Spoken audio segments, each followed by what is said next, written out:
Are aliens real? They're real, but I haven't seen them, and they're not being kept in what is it? Area 51? Area 51. There's no underground facility, unless there's this enormous conspiracy, and they hid it from the President of the United States. Barack Obama said that aliens are real. Have you seen any evidence of non-human visitors to Earth? Well, he gave classified information. He's not supposed to be doing that. You know? So aliens are real?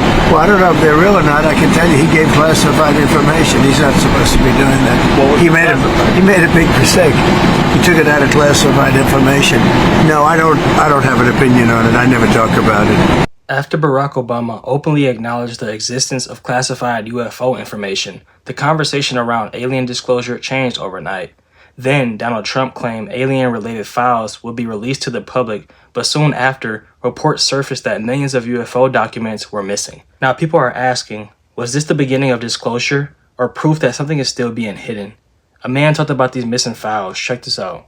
Nearly 4 million files from a major online archive were wiped just hours after Donald Trump ordered the release of new UFO-related documents. The Black Vault, a well-known database run by researcher John Greenwald Jr., temporarily lost millions of declassified files tied to UFOs, CIA projects, and other government records. Greenwald said entire server directories had their permissions and ownership logs changed, and he was told the incident appeared to be a deletion, not corruption. The wipe happened shortly after Trump announced he had instructed the Pentagon and other agencies to release documents related to unidentified aerial phenomena, including UFOs and potential extraterrestrial life. However, Greenwald says he does not believe there was foul play. He called it oddly timed server maintenance that went wrong, though he admitted there's no definitive explanation for what happened. The Black Vault has spent decades collecting government records through more than 11,000 Freedom of Information Act requests, including files tied to Roswell and alleged secret UFO task forces. The site has since been restored using backups. For now, there is no confirmed link between Trump's document release order and the file wipe, but the timing has definitely fueled speculation. It's hard to believe that millions of files just disappeared by accident. Something about it feels intentional, like it was done on purpose. It makes you wonder if there's something much bigger happening behind the scenes.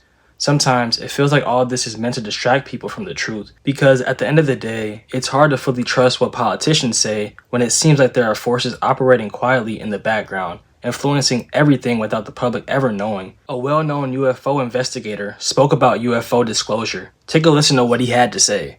How you doing, Mr. Greer? I'm a big fan of your work, man. Thank you so much for all that you do. To break it down, what do you want people to know? Like, in just a really short form, what do we need to know? Well, we're not alone. Only about 10-20% of the objects seen are non-human. The rest are ours, from Lockheed Skunk Works, Northrop, Raytheon.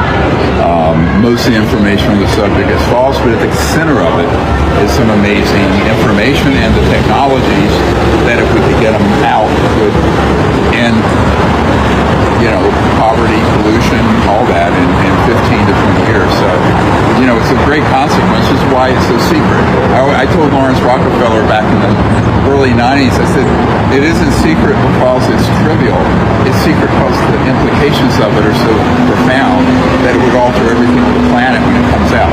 Yeah. And that's what they're fighting. They don't want that change to happen. That's why for 70 years they've had to do it. Would it impact religion? Oh, sure.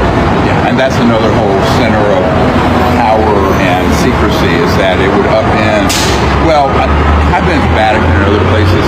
I think it would upend people who believe the Earth is 6,000 years old and we rode dinosaurs back, then and stuff.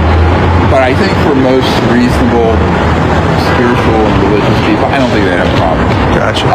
If it's explained properly. Now, the big problem is you have people going around telling people like Tucker Carlson and the vice president and other people that these are agents of Satan and demons, and they're mixing up things from other dimensions with things from other star systems.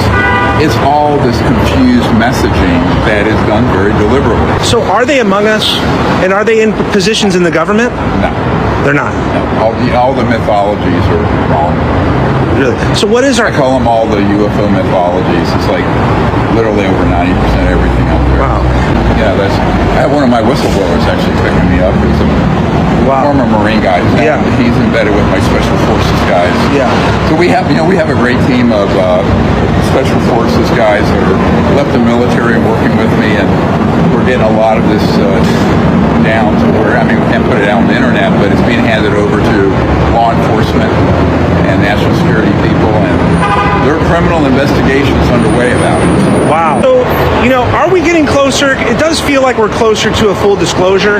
And Well, it'll be a fake disclosure first, probably. awesome. Well, thank you so much for your work. I'm definitely going to be tuning in. Many people noticed his body language seemed off, and some believe he may know more than he was willing to say. It felt like he was holding something back, choosing his words carefully instead of revealing the full truth.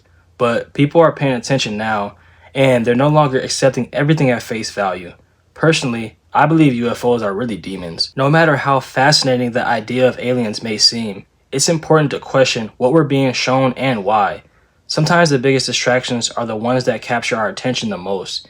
In the end, don't place your fascination in the things of this world. Stay grounded, seek truth, and give your focus and glory to God above all else.